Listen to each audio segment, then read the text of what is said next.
You brought something to mind right now that I wanted to ask you about. So obviously I've seen your latest work on We Who Wrestle with God and all this.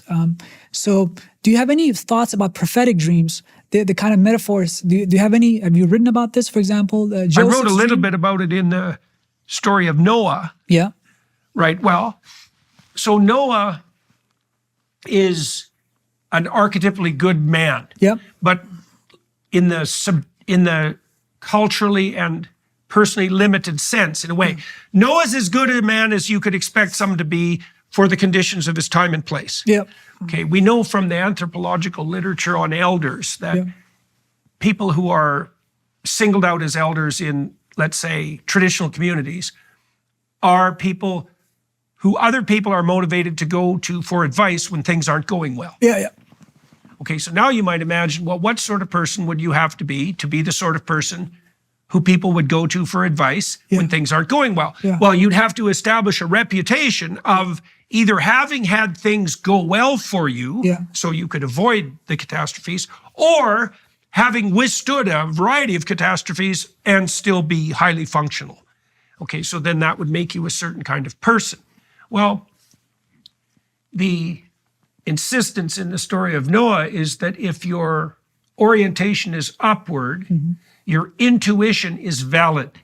Well, if your intuition is valid, you're a prophet because you can see things coming when blind people won't see them. Yeah. Right. So why wouldn't, there's no difference between forethought and prophecy except time span. Yeah. Okay. So you might say, well, a mature person is capable of forethought. Yeah. Okay. Now, if you are mature and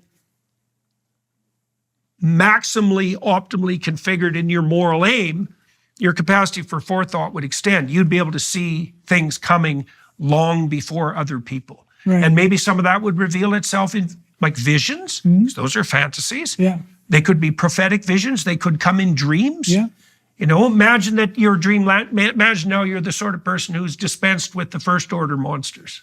Well, your dreams are still going to be doing something. Yeah. They're going to be concentrating on more sophisticated forms of anomaly. Yeah. Then maybe you master those. Well, then now you're up another level. Yeah. Right. Those are the sort of people that would be prophetic. Yeah. Because look, one of the ways of being a prophet is just by looking at things that other people won't look at. Yeah. Right? Because even in the landscape of media, if a story comes out about what's monstrous, most people they won't look into it. Right. They'll deny it. Yeah. Well, imagine instead you delve into it. Like you delve into the character of the monster in the dream. Right. Well, are you less prepared or more? Well, obviously, far more. Yeah. And I don't know, I don't think there's a limit to that. Yeah, No, because there's also an insistence in hero mythology that you go to the heart of darkness. Right, right.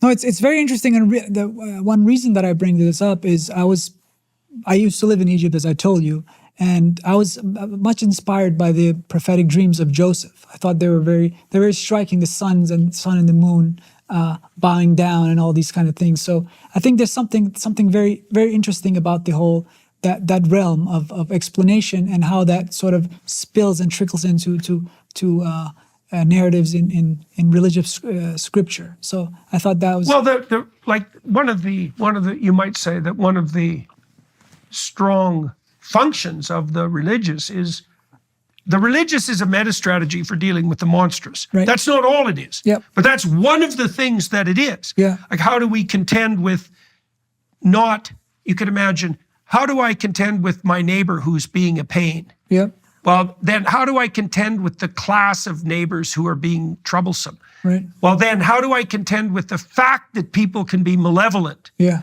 Then how do I contend with the existence of malevolence itself? Yeah. Right. You're getting deeper into the question with each of those iterations. Right. By the time you get to the point where your question is, how do I deal with the existence of malevolence itself? You're in the religious realm. Yeah. I would say that by definition. Yeah. Yeah. Yeah. So it was weirdly the case when I was working as a clinician, when I was dealing with people who were profoundly traumatized. Yeah. So they had their reasons. The language always became religious when we were talking about, you can't escape it because if you've really been hurt by someone who really wanted to hurt you, you've been touched by something like the spirit of malevolence. Yeah. And when you're having a discussion about the nature of the spirit of malevolence, the language takes on like religious connotations and depth of its own accord. It's quite interesting. So there's a phenomenon I'm sure you know of. It's temporal lobe epilepsy. So these guys will have epileptic seizures. So they will have that in the selectively in the temporal lobes. So they will, and this is the emotional part of the brain, become hyperactive, and so they will see everything in the world as almost like they're living in a dream. Everything is poetic. Everything is highly salient. Yeah. When I look at it, this pen right here, it's highly salient. It's emotional. It's godly. It's quite an interesting. Dostoevsky had temporal lobe epilepsy. Yes. So it's quite and also Ramachandran and I wanted to study it more. But we didn't get into it. We focused on some of the OCD's work instead. But it's interesting. So these guys will become hyper religious as well. They will have hypergraphies. They will write all the time. So they will develop this tendency to write. Become hyper poetic. It's quite an interesting phenomenon. And some people have argued that in the temporal lobe, you have the God center of the brain, so to speak. In that region, that's where it all emanates in terms of the emotional landscape where that belief